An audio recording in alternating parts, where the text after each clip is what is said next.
find any opportunity to smile. And when they smile, so do we. At Colgate,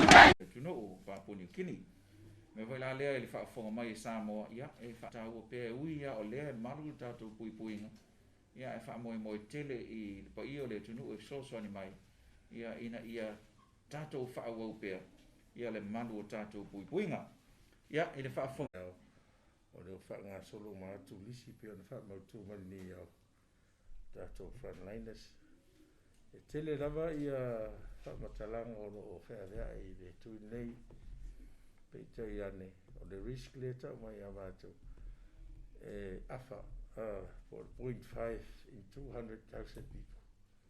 It's a very rare complication. Mo na Australia mani si do atu no ia fai tau miliona o rato afa pasene la risk mo la loa ya ele ia se case o ta o mai siti ya pe foi atu no ia o ia ia le fa solonga e fa pena fo ia so nei pe o tu ina tu ia le ta tu pui to tele la va ia va i masa ni pe tinga ia le va nga le tu ia e pe ta oso sin ta ve vela la titi ia ai le o ia sa fa ina tele o tu la nga wa ia o le fo nga le so solo a ile fo nga pe fa to o le vasa atol nei le fo whanga solo mai frontliners mai essential services.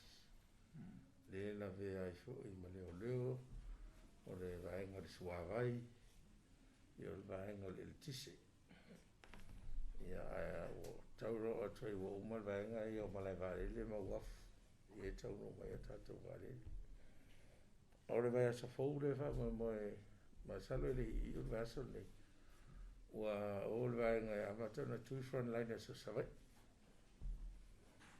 Salo peo a tai au o le stofi wa alu ti mo savai i e fa nga salo frontliners. Na amata lia lo lea tatou fuafuanga i le area ne wa matou whaasenga tau le api o urban area. Ia la vea toi mano face to polo o le vaenga le pe amata mai talwhātai o le taulanga. O i vai maunga i tau lauri. Whaasoro atoa mai ne tau ngā to a mua, au tau a whenga, le au vaa. Whaanga salonga nā le tau whai ne. Fua fo i leo whai wai lua su whaafe ka koutou se si o mai. Ne as whaanga solo maadia te tau nu mai ne si lima sumo tu puafe ko leo ngā tono me. Ia whaanga solo isa solo ale alua tātou tui. Ia whaasora tua ia so o polo whaasora tua i loisa mai. O le mainga wha pēnā le fua le taunu mai. A vangi wha le taunu mai ia tātou tui pui pui. Ia wharanga i rofo i ona tui ia no tele i sara whai. Se rofo i amata i vaenga rei whaasale langa re to telea. Ia whangasoro fo i le whata miro atu sawa i atoa. Ia oro whangai na unga hoi ia tūlanga vaenga se ese o tātou malo, pe ona ia ni tanga renga tinama tamaitai a wala atu kule nuu, masui tamaitai, masui talavou. Ia whapena ua hoi ana, ia ina nganga ia i ua mantele o CEO, e whesoasoani le supervisinga, manwa vaenga o tūnei, tai pei ona ia i tātou whainga tūtele ren whai o nisela. Ia mawhai ona e soasoani ia whaanga sauro i tātou tui. Ia masui tau au foi wa ele se me fa ngofie I tau mawhai ona whaatino me nei wau te loa e aua se valu Vaiaso o whaatino o le Vaiaso lona valu ia le toi whaile second dose vai lua doses o le tūranga lana whaangaso longa pe ona whai atu o tuil nei nei titi ani wha maunga wha pe whai nei tangata matua o lea whau tātou loa uma e le o tangata uma o tātou watunu e tui pe ia furu valu a ngai dunga lea e ngai iei ia o tina uma ro maitanga ma tina o lo whailele o whaasusu ala tau pepe ia ele tau on tuia ia misi ho e inga nā tau ngase ho ia lea mai se ngase ka nesa tele I tonga fitinga ua vai el tino ia nā tau hoi nā hau tuina e ua ni tuia ia tele o nisi o tātou matua tausi o whatau tolia ia e se me la tau gai ona whai tui a e fo nisi e varsu lima tausanga e tu e le avanoa o a e le si varsu lima tausanga o lai mahanos e le si varsu lima tausanga o lau ta oto ia e le wha mahalosia fo o I lātou o tau no malta tau atu no nei vai tau pe o rei e pasese ia na o mai le vaa le a sobrailen te nei e salo e maolto wha pe to ono o I lātou e mai o umona whai o lātou tui ia e le te se mea lātou e tui e fo o tūranga lana tātou whai ngā tui o le popo renga fo I e tau iai atu ai ngā loto tele ho ia rea le whawa e au nisi. Te iau aru whai o tu i rua. Tau whai a ia oni tau pulmena. Wan tu pulmisela o meisi tu I tangi ala rua. Ai tu e whaasora tu I o la tau tu maro, ai tu e wasai whai tu. E le tau hota tau whai tete. O le tu I rea whakua introduce mai a le tono lala. Fa mai fo Covid o fa mai fo ele masa ni tele o tu no la ya no na ne foi tau fio ona ele masa ni tele la langi ele tuine nei ya o li potio a mai be ona e pore o sangre muare to tele le se me fa pore ai o le vai solo fa un vaso tau o vatu fa salonga fa manino mai vai e fai e tu e mai se fa solo ma tu le tal fa tai nei o pia e mai se po fe moto o le fa mo tu iai fa ma solo iai ai mo tu no I fa le mai e le o e ta to fix sai tu tal fa mai tai le tu le na ma tai tu I fa fa tu le mo moto o tu ta ngai tu fa mai ia malunga le mena fai e nel IPI ia leo whaava noa I nai tono whanmai o tuinga o tamaiti o le ae leo tapunia pe tawhia o nai fai e tono whanmai I le mea nai whaasi noi fai e tui o tamaiti ina ia ua nei tawhia fua tui o tamaiti pe ia nei ei fua ngā whatatia ia a le alonga tupe tātou teimi e whamautu wai fixates wa leo a matang whanga soro ia whatatanoanga ma sa iri fwoi marienga o te leo nātou e misi nei e ka le sia ia wapea hoi ia fio anga sa whanga nātou mota ma lawa e whatino e le palo tamasalo ngā lera toi awe ia ise tālasanga pe lau te talia ina le whaonga pe o raenga la o no le ua mata o nei loa e tangata e whaati noia tātou tui pui e amsalo tu mai i whaasolonga leo le process nea sa whaati no te miliana tu eile sunga le ripare mia e watu Muamua pepa i a te o e tisisila e mai whaitau malama iai ia nei saurore I runga whaamanino lo swafa ia masangi e lau pepa I lau modienga e whai lau tui ia ona e lore e whai lau tui tot ia ona e malo loa le se 15 minute po se a whai tū lako e fua i lau reaction. Ia na whaino leo na iaru te whare e mau e whai pa sina whangu vai po sina niu e inu po le ase me e soswani a oi. Ia ona e te ere to ainga pe a e leis whale tonu pe ona i elto tele. Ia, so le maro lolo le whale. Ia, e le whapea hoi o se whai ngā tui hoi o monon tui e whai sau inu ngā pia le maho whau pe whai spati po le ase. Tau lava ona wha maro lo pero tino a wai fautono lo tino le vai la au. So se vai la au a e lela introduce i kongo lo system. Tau lava na tu ulava noa a to lo tino. Ia se i whanga solo hoi. I tono tino whapena hoi la tu kui nei lela tatu tono to systems. Ia mawhai ona whanga solo lei. Ia mawha e hoi nisi whainga la le tele ise stressi tono rotino. Ia peisa i o nai whautuanga ia te fu walse si whai se tui. Ia sau roa alu whangota pe alu whala la. E tau ona mano lo pia. Se ato se lusu whaitu la. Ia ono. Pe foi lea pe ona masani ai. O salo o stau whapulapulanga lea a whapea foi wharo pei la fiva o this reactions e normal la tino. E inu pesi na penator ia mano no ai. Ai a wharongo o se ala wharo. E le mo te mine te mano no e me whai tui. Ia. Wa sa hui le whai mai pe tau fia ia o e te mina. Al sango le mo tui nei.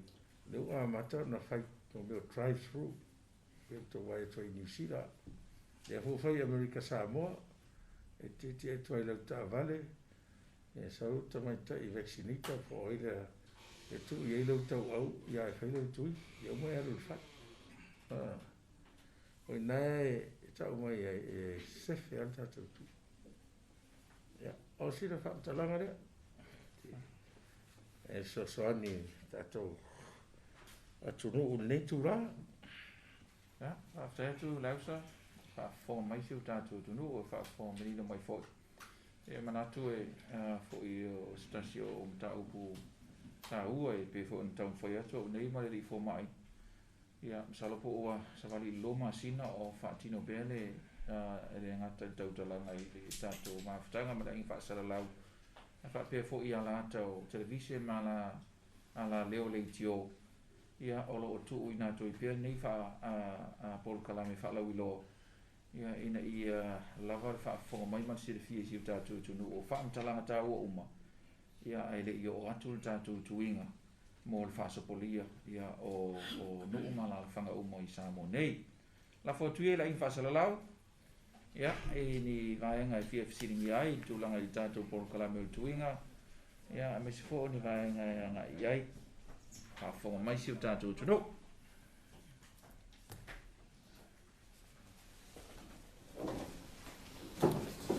Saya boleh punya telefon. Ya, Saya masih oleh kau mengingol urusan boleh. Ya, ai bawa dia macam se mana tu. Kita tu makta lain dah lalu tu pitola au, mana tu pitola au. Dia nak macam lesan tu ini.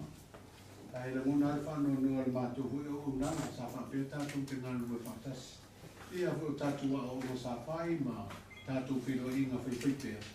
E longo mai le matou pitola au nei i le amutali o le tuinga. Peita ia le sa mo le mawina na o unanga le media le malo sa iai.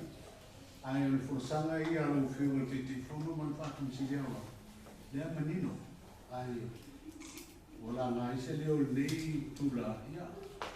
O le tatu te ngāru e whatasi wa tatu te ngāru ue o ngāle.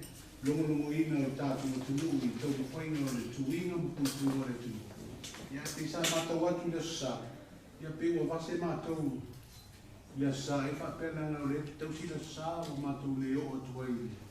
Se tu e leise ata o le li pāria ma ministal so i pua maloloina i le. Amtali o le tuinga ia me se fui o tu o fionga o lo tai mua tātou tō kalame. Ia e pe o se manatu na e watu nei tu lao le asu. Ai leise no tupu tātou mafutanga. No, dai.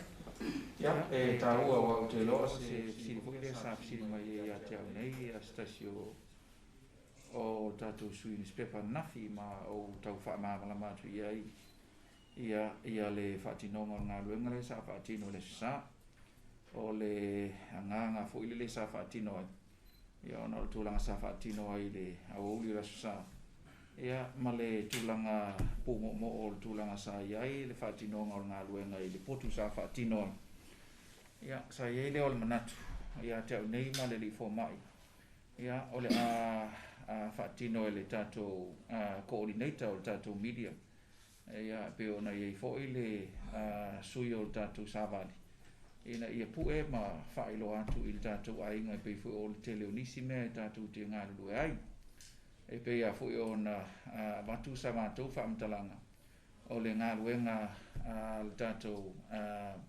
coordinator o le media i le abatunga o le whaasalaunga i tua i tātou mail malo e ngā lue whaavalua ma o tau pe fo on tātou talano ai ia ai whai fo i ua tala i se tuile ma ape i tūlanga na ia e whaamalulua fo i tātou ainga e iel manatu ia e o mātou manatu ia o le a whaatino e le maenga lea ia wawe on wha o atu ata me umam sara fo o ata umana le na fa nga e tātou ai ngai whai e tau stories ma watu fo i tūlanga i le whaatinonga o ngā luenga ia ai ka ua fo i tau whaamanatu ia ai peo na whai ato ngā luenga nei ngā luenga whai whaatasi tātou e fo i lan teime e se tātou manatu malangona and we expect that e le whapea fo i tusa umalo tau whina ngalo sistemi mal mea mātou te manatu i ei mātou e whapea nā fo i tau pitola ai ia e upu masani na tunu e te mi feitau e tuile ma ape ia ai le tau a mol sa le sa elo tau sa ia i se matou whaamtalanga e watu le su atu le li fo ma o le tonu na sa whaatino e unei ma whelonga i e ma le li fo ma i e le stonu o sa vadi la foi la sto whaafonga mai tatu ai ia e whaamalo lot foi iei tanga e whaapena ai whetu na inga o tō whaamal moe ia e masani tātou ni tau sinu tau si ainga ia i vaenga tā ua nā ai le se mea o whalopsasi i le vo tātou wheilo i le so ia e ma tātou wheilo i pēr se ia o lava ina mai a le tātou whaamoe moe nei po la lava le umi ia e tātou te ngā lue whaantasi ai Ai lo fiona ang bit fate polisi o patusi. Ele o ese mana tu fata tau pita. Ono lo mona e kasi te te o ena ta tele ta ape e tu stala o le o mai e fa le o tu ele suma auto na mo pita e ta fo on fa le tu ona ele e fa na fi a ba a o ta tu fo no fa pe ne o ta tu ana e tu uma me uma tu uma ai mai po ai wa no ai mai tani le bala au sa pa pe le atu le so fu ai a fai o excuse le na ona o mo malisina no fa lo mo fa pe e se le ni na mona ina ia me po i o matu bona ti e matu ia ai le tu le sa tam fai to na ia ta to nga lu fa ta si fa a wa ai fa ta le o atu ma fo a me le fa ia na bala au te le atu sta ia ta si eu tatu ale pe ia e ofisini pa mo sa le ma wo le mai le na le ma o fai un le sa fai tino e nei o te fono le NEOC ia e ia mo foi mo to o fai un le fai te fono eu ko ma sangi fai un fa te fono e ia ke me fai un te fono fa ki man ko fo ko ka ko uma le tonu i pea mo kon foi ko ele ese auto ese ia tau fai ngal committee you're part of this committee orang fai un te fono ia foi fa kingo ngisi va en mo fa tino ia fai un fa te fono na sala tu te masani ai ia ai o ko colleagues foi ia nei te o ke o ko fa ese ina ia nga masa ya ti le o ka ko lo fa colleagues ia tato ngai ke o fai tau ese tanto ese ale o tau ese i le vaenga le tau fai le o tau atasi o tau e tasi. A whaira whaiunga o neu tei whono. O whaiunga tei whono na tātou komiti tele. Lea a whia o mai tātou. E maru a vei whale fo i laso tau whina ngalo I vāenga whapena a leo o whaamamala matu. Lea iangi ngasu o iei tono o whaiunga sa o whai. Lea iani tūlanga I lo lea manatu. A whaitau ese. Ia e tāua. Wālanga e tāro hoi o tau leo tau whina ngalo. Nā no toi whaamanatu atu. O le komiti tele e iei o mai te tonu tātou umalawa. E iei rātai me whaiunga whaitai whono. Ia uko māsangi whaiunga whapena. Ia sa mawhituna iei maleli whoma. Ia manisi o tātou komiti sui mātu o tātou komiti. Ia sa noa ame lau fisili. Whaftai, ole o toi tui loa tui amtanga mai nai lau pito. E iei le waalele whapitua le sa mai saina e amai nai lau whapitua nisi o tātou komiti. Lo whatatia o fisili la hoania ia inga o mai a ona whatatia mo tō sota e foi. Matangata ia la o mai saina ai pe to fia ai po apolo keti ai po ai po ia tangata wala to nga dunga ia mai fati no pe ole tutu dia tuna ni vai ngale na fa mo mo ai wala fe e tau lu mai le ba ale Ole asa no atu le sai tu ranga o tanto putu fa so ko malo ina ai tali atu ole ta o ni masina atu talo na fa yo at foi ni tanto ai fa sa la ya e tau po ile o to tele le to mai to tele ia ina ia ona lisi ia se fa talanga o ta tinga ina le to po I tu mo po I luma tanto fa talanga o to tele o ina to e ngai mai o poroketi e ngo tanto wa futele o le wa futele tautu to e fa le lenga o le tanto police academy po le officer e fa tinoia o nga fa le leo ia fa pe fo I maisi poroketi te tele o le falama e vo I vaenga o le falama ia e tūlanga I momeo o kako forensic pathologist therefore intala no I tātou ia o lea e ngai umamai ia I tātou valele le nei ia ai se sau no atu lau sa ngai tāua le si vaenga lau siri ame e le tūlanga o tātou puipuinga mai ia inga wha soifo maloloina ia sau no ia le o ia se suinga o le tele o puipuinga. Le nama e demand ia le PCR test. Test tonu ane test le virus. Le foi la ko blood test. Mai la wo ia le requirement o tangata umai o mai saina. O tau na vaccinate. Tele la pase se umalia o le o mai. Most have completed their vaccination. Singa mai ai. Ana mo ke request if I pair ia la ko test. Mai legitimate copies of la ko vaccine or complete.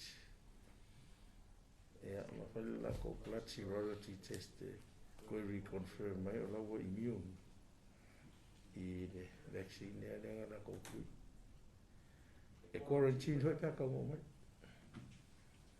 that's the extra precaution e re ku fa ka si hoi la ma tangata ia mai isi valele e mai lenga paude le flight la ka mo mai fai mo masinga e ve diska ko flight le so mai si e te le tangata sa mo mai America ma Manisio na to se me la langi ro ia I level na fatali to fia fo I meta to tu ole tu langa na ri Whaftai, ole ele mai a mai se ia tane lo fisi to e whamanatu atu pe to fia o mai se la o sulu lima o mai ai pe o iei se o mai e sa o ta o mai la tu ripotina ai sa fia e COVID saina Ora fai o pansese se la uno sul lima.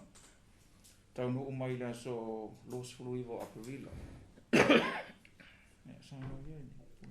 e le se si na fia COVID sainga o isi sainga la ia sainga ngā ku ingi au o poloka io istanga ta na watu nei a tātou au te loto te leo a tōre masina po o rua masina talu o na whai e lako vaccines Are wa mai le kopi o ai lisi mai masa fai e vaccine. Ia le mo kia va ai ai se ne o fa ngai te le lo ngo fe me o pise passport. O vaccination passport. Le fa i si ku fe o ai ai. Ia ne no ma go ia au mai se kopi verify le mai. Po fa maungia o le le foi la ma ro si ma ko soka inga ma le officer sa nga le ngi. And I can guarantee le foi ma ko ko fongo ngi kaya fa ma le singa o mo me ai. Ma le fai ai pe fully vaccinated. Fai pe precautionary quarantine. Ia na o willing ala ko e lo ke mitu ma le cost la ko quarantine. Ia pinga sa ngo anga fi o leo mai ma le team of forensic pathologist. Neo mainga leo mai whakaungu me eo level nga sui. Kako pathologist. Leo fo eo mai ma le si medical team mai sainga. E sui e medical team le ingi. O umar kai mi o le si team le ingi wa ka iongo ma singa ma o mai ia le. Ia fo mai whapiko mai sainga ko aongo. Sometimes 8. Ia leo nga polo kai ngi. Ia leo la koe fo i la ko. Ia awa mai e fo i dawa ngore. Ele pepa na lo fa no tu saini fa ele tu. O fa punga na i no le pepa na le saini. Apa si da kwete ro kole fa punga ki le saini. Lai ia fa mala manga uma me uma. E ki le pepa.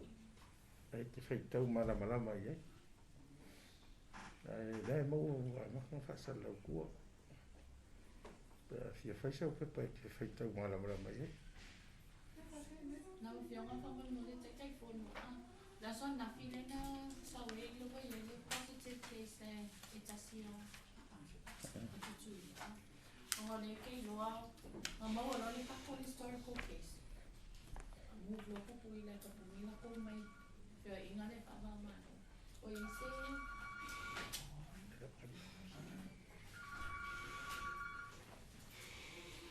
Ta o mero si ta. ya po ise a po tu no po ise po tama po se tama no po e community. Ile tu le positive case ka mo.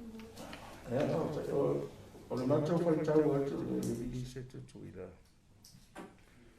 Pese o lau o wha mani mai whela ko le historical case. E wa fōringa na mai Amerika.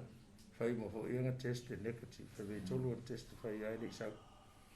O le whainga o le repatriation e kukuila. E o uma e hotel i Hawaii. E quarantine i lua Vaiaso. Sa o mai ai ngā le hotel i Hawaii i le Valeri. Ia lea koe wharana ko testing i Waltine Expressway pe o kako. Anai pika pai. E week fo ila. It's a week positive. Ia o ngā kai mi wanga mua o ngor kako. Salo kako re upi koe ko kele a citizen o repatriate. Karunga maka ili Pasifika. Kako reo savari le o ngā whemo kumbu. Kukuila. E rongo wau se awhenka ka kukuila kuila. Ia ale reaction na webe i rau waipi o ko overreact mo wharongo e keisa ngi. Dengo whai whai la ko poras. Ia nea sa, ia la whau lau mara mana ko mengo le historical case. Ia rau e la ko case, le whau wharongo ka lau whai mai pia ka ko whasalaunga nenga whai kei momo. Ko kede recording o se case a Samoa, la e lea kungu ure. E registered case lea. And I know te la ko historical case. Now kei doi le se mena ka koko e ka fia i fua. Awa le kei whangi. O la e whai la ko testo mai e. No poi mero ka ko le quarantine. La e testo mai no. Ia maho. Ma whai la ko medical clearance. Le tolu Vaiaso le pa quarantine. Tolu Vaiaso e fua le tunu ula o mai e. Peira le waare ki angi. E kaka mai Sudan. E whai asi ma koe i Afrika le African Sub-Saharan Africa. E le se sa mai isala e. E se o ise mai New York. So e mo ke wa ai ala ia kungu ia I kua ko ngisila wa pe o kungu ma ia la ele I longa control le anu fama ia makikare la ko quarantine ia fa popo ma de exposure le ngol vale le ia ngala ko lu Vaiaso ilve ana foi e kan ko ku umana ko ele releasing wa le mo ka ko ku tu la ngai la ko la o mai o man ku e de la vela ka ko fenga ko le fenga Onde vai funai fai mai no tai funga. Ai olela amata na mai tatu va ele mai tu o te le ai la fai na. O se fa mai mai tu pa ma lucia va pe te ni le al paro ka no ko ake o pi ita mata mai so le mai se vai. Masalo ele ia este min ma to fai te fa vai fenga ni me.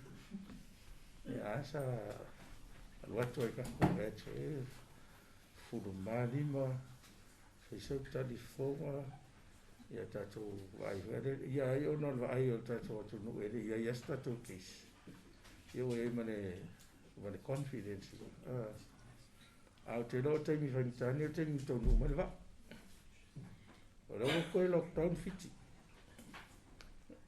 ma fo me ore le vai o security sai ko ore la ko quarantine e le aru no ai ia le o post e la le si ngeli lo ko fa le ofiki ia o mo vai le lai ki a me ho la na ko ko anticipate mo va ai o mai e ale risk pe a fa ko mala security po la ko fu le ko quarantine sites e fa ka mano ia te a mai ko la ko ngeli o le la ko pu nga e le no ape ke wo ko ku le pa lo ko ma se si a ka ka ma le ke vi ele ia enga sinto ia ka wo foi le o ma mai nge o le ho promote el tourism o mask tourism la foi mo la ko ka pe mai o ko falta malo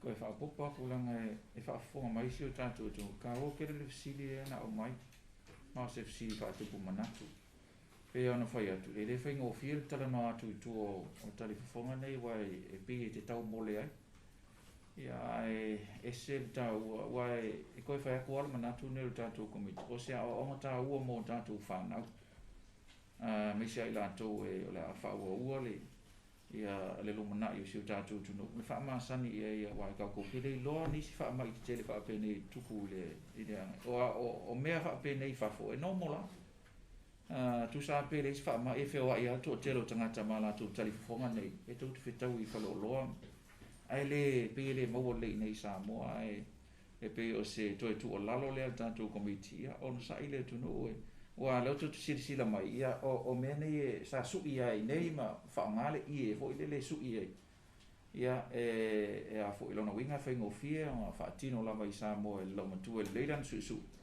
ia e fai e tali fonga fa na pe au ile onga ia fa pe foi le au match tu e mai se ai lungo public transport ia ma me ono tum ile so foi la le wa lalo al tatu ia inga ile vaenga mo po le level 1 lansam sama ia e ka fai inga ia onge ko kele potonga ia onga ongo a fia ina tu lang fa pe nei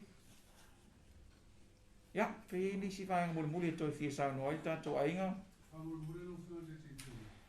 ona ta upo mo tu tu ya esa ta utilizza do ale mo la si dia tu ta tu ta me si dia si mo to sana le no la mo mo tu esa fa no ku se le wo pero si le to committee esa fa pe no mo le a no e malanga I America ya te se a le wo ta fia so stangata e malanga I fa si va na le au tangata no America e fo ya le sa o fa mo no so yo mai to yo fa to po ma le yo mai ya mo pe pe si al fa ma le na si le to lo fu te fo sai ya e ta o po le na si le mai na ia langa ye ni si a si tala ia fa fo mai fo si ta tu no o le ai inga I o pui nga Samoa mo Samoa nei ele se tanto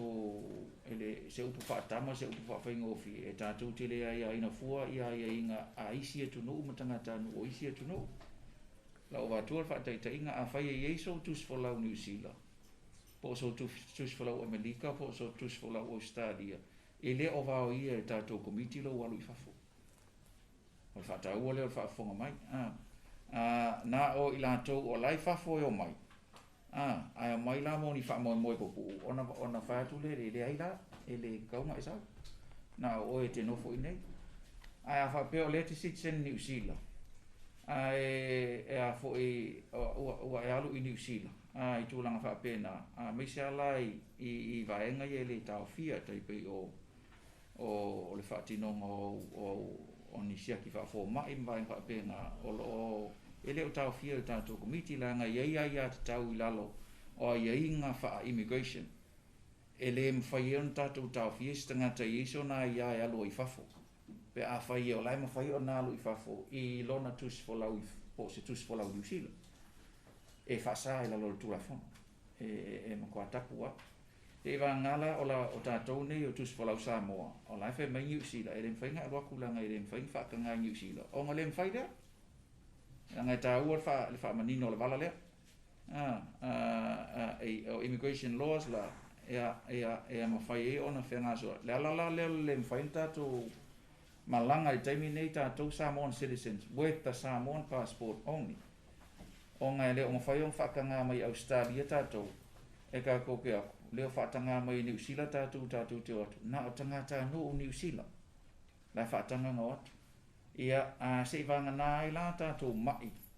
Ia o mai po I o I tātou awetong whitinga I whafo. Ia ma tātou RSE workers. Lea lai whaatanga I le tūlanga I marienga whaawā malo I wā New Zealand ma Australia. Lea lai inga whaatanga ngā o kako vai ngā luenga whaawai taimi ia.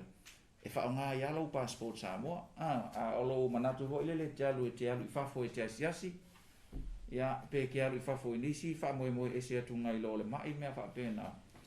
Ia ai o ele te holdinga passport Samoa ele si passport le whaingatā la le nā ele mawhai. Ai a whaapea e te alu I whafo ma e fuafo ma ia. Ia e whaawasenga le ia inga na ia e pui ngā tātou komiti. Ia e mau ai la kai me ki koi fo I mai ai. Po a me ngai alu I whai o. Po a tūlanga na alu I whaatino I o. A mafuanga na alu ai. Salora le tau maua mai. Se ia mātou toi sia ki a pia o le mātou te ilo. E iai passport a New Zealand po passport Amerika o si talavau lea. Ala fo ila na wa to tele o ila to. Salo ilo si fia fo to tele. O tele fo I tangata ia to e o I whafo. Ias whaleile te tasi e tātou kako flights. Le mai e tātou o loa. E le mauala taimi a mai I. E le intangata e mai ai. Ai le whaatanga e tātou na o e I lātou e citizen I New Zealand, citizen I Australia, citizen I Amerika. O leo I whafo ias whaleile o mai li tele o flights ia. Salo e to e whaatau o whamani nonga lea. Au hai le mwhaina, e le o mwhaina e le whaasa e sa e la lo tula whono, fo le tūlanga I tapu. O lo walu I whafo. O ielo right e te alo I whafo ona o la ielo passport New Zealand. Tula whono langa a whemalanga inga. Le fo ila amana ia e tātou malo I lalo SOEs. O wha manga lea o tanga baia? Manga lea o tanga baia? Luinga la le meni no mai lo fa manga. Tangata e lua na tuskolau New Zealand po Amerika Australia I ma tuskolau Samoa. E fai ala na alu tu malanga I wa le mo sitsene.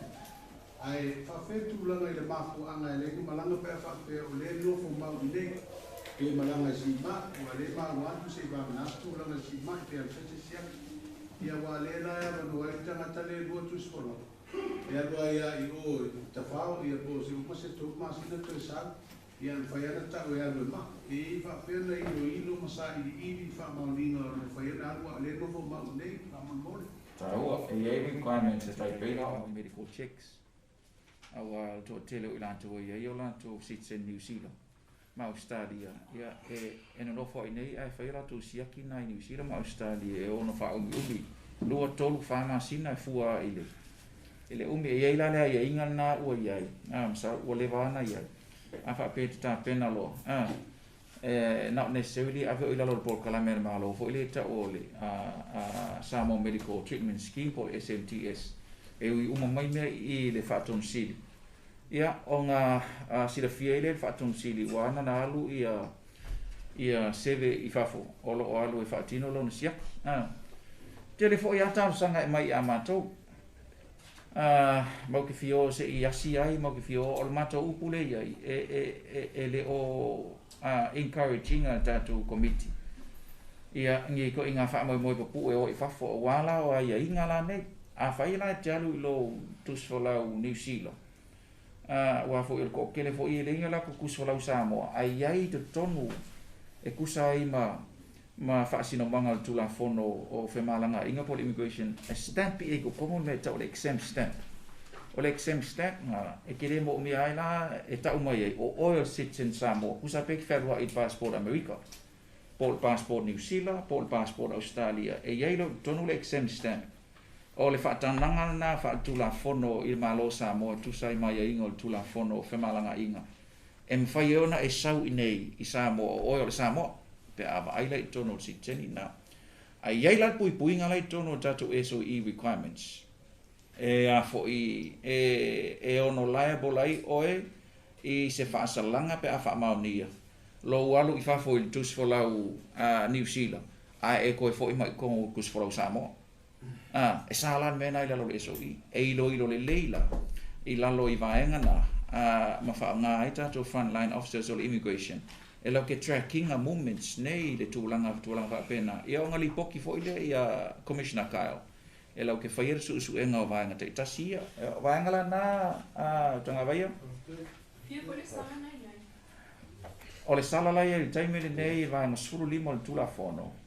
E lua fe pe a whaamaunia. Pe a whaamaunia. Ia e avela o e lafo la le mena o ia fuia wailili ma le mtanga luenga leo leo.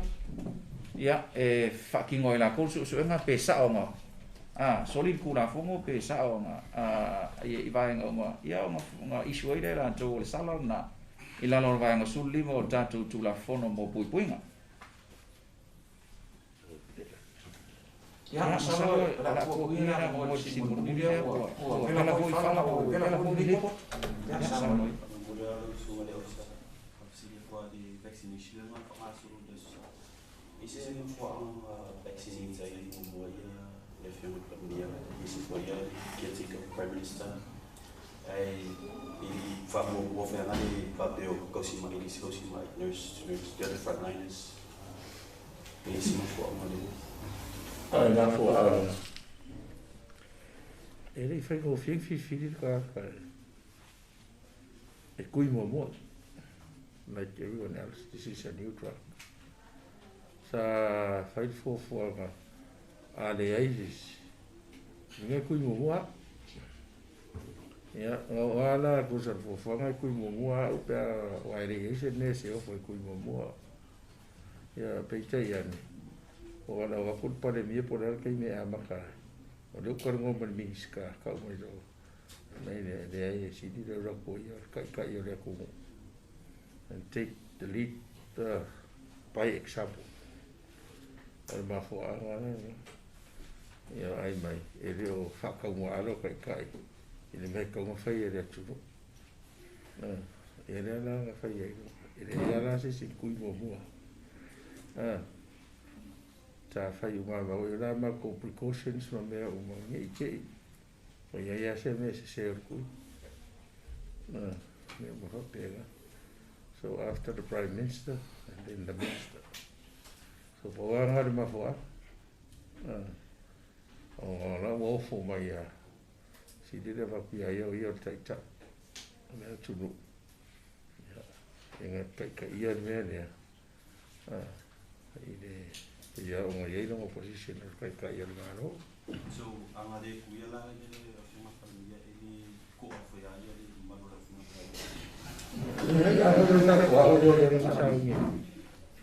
ya awful mai don't put in the but in fact not really awful or fa ko mo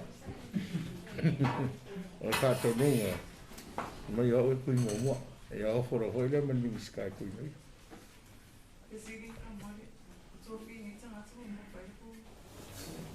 cara mo ni sky ka ngare ke li fa ko mo yang ngafi na makanga fin ku i mor ke le vaccinate so ke ro ke le hoisi o de ku ni kai o vaenga ia frontliners ia makai ka ko crude o i ku kuila kai le ports man mala vale pero po vai se la ko more than 100. There's a PCB. Kaya kaming umayle record keeping o de naka mo na for every second dose. Like how are you going to figure out how you gonna keep track of that? I want to go to the appointment. I should have my appointment here. Così appointment. Ora se ngi le vaccine che così lo suafa. Ya marcongo. Ma le asso ma fai ati korai ko. Le lo appointment. So you need to be this.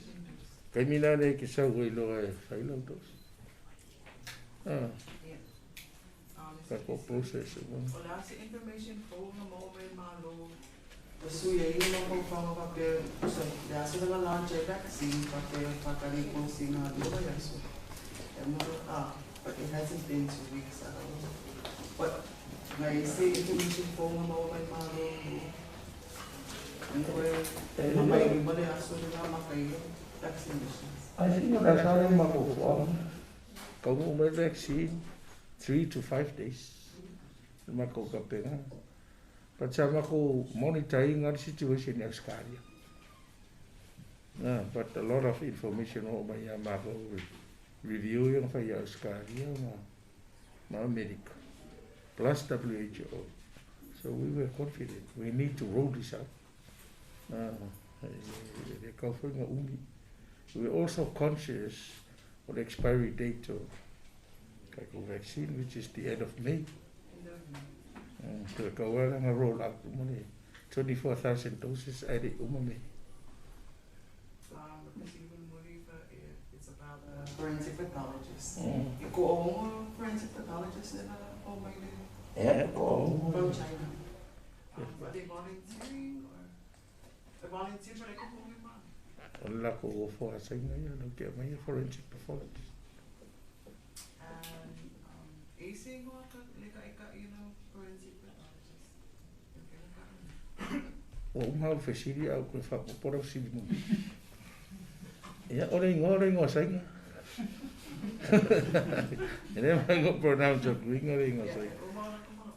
Ya fa pe mo ore ngo pe ko ngo mai.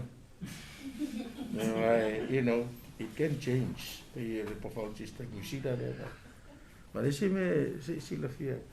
O mi si la ko ngale valu a forensic pathologist. Ele se area fa ngo finga mo ka. So me voy a pensar que le haga la lesca con forensic pathologist. Ele se me finga fia me. Ma quiere forma ele fio de area le dio mo ka ko. Kai si ko sa mo ma review. You know, for yeah. I face la vela like it. So the word forensic is something fascinating. Ja, jij manatu. Ja, ta wo ni ta ya. Me wo le ta tu o wo male au mat tu o la u fasala la. Ja, ina ia ta wo ifsili la wo la le tu fa fo mai la u fasala la le wo fa fo mai si ta tu no si da mai. Ja, tau whai tātou komiti ina ia tali uma o tau wisi. Ia, ni mea fo ina ia awai. Ia, tā ua fo ila le tau ngā ruenga whaatu stala. Ia, ina ia awai ina nonul to au i whaafo mai si o tātou tunu. Mea la lea, ia, mo lea tu whaafitai le tātou ainga whaasalalau. Ia, le nei fo i vaenga o le aso e. O lea a tau mai tau mai ta i vai aso ama whai tātou press conferences for fono fatu stala va bene ia ina ia fa fo mai besi u tatu to know o a unei ma le uso o man fai tui ia le voi la si mai le to know ia sa ve ma o mani si un tangate amaka me tuinga ia ina ia o nei fa pe mai sa mo nga pisa mai o le o ia le o fai la tui po fa pe i mai ile la usi si mai pa i o le to know ia o le ma te malolosi nga singa ma ini a te tau le lamona ai va ve vo fai tui ia o le la ua o le la o fast food vale tu la ia le malolosi fa fonga mai man si mai si tatu no mai ia fo i o le fa malolosi au ia alo fangia le tu no si ia le tatu nga luenga nei ia ui ai na tele ia tala nisi fo i o lo ia i o la tu fina ngalo ia o te loe matua toanga luenga Samoa i le whaafonga mai a liwa whai pule ia maise ia o le tapo inga ia le nofo whaafenga inga i nuu mala ala whanga maise lava i komiti tina i tina matamaitai le komiti tina matamaitai ia mātou te wha moe moe atu lau tau pito la au pae maia ma le auli ia na ia manuia le nei ngā luenga ia pe ia me uma ia ia tina e fa ma popoa ia maise i tulanga tau tuinga ma fa puipuinga fa soifua ma loloina ia o le fo a tiri to mati i tulanga i tatu public health ma le tulanga malau tele ia lo fangia tatu ngā luenga i tatu tina tamaitai ia o sawa foi mfaltu matausi ia i le malosi no i le senga o manga ia anga le so mai nei ngā luenga ia ai mātou te wha moe lava i le tua so na mai tātou ngā luenga le ale tua tātou ngā luenga tātou aing whaasara lau mau pēle ava noa tātou te so ta iai ia ava noa fo ia unei male ausa ia ini fisiri tu ina mai ia ai le io oho inisia tātou whaatara noanga whamria le tua i whaafonga mai ati tātou tunu ul tāpo inga manuia fo i ngā luenga ma whea au ma lava singa le nei vaiaso tātou te wheilo i pēr i lona alofa mlona anga le lei soifua.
Weather is always good with Tola.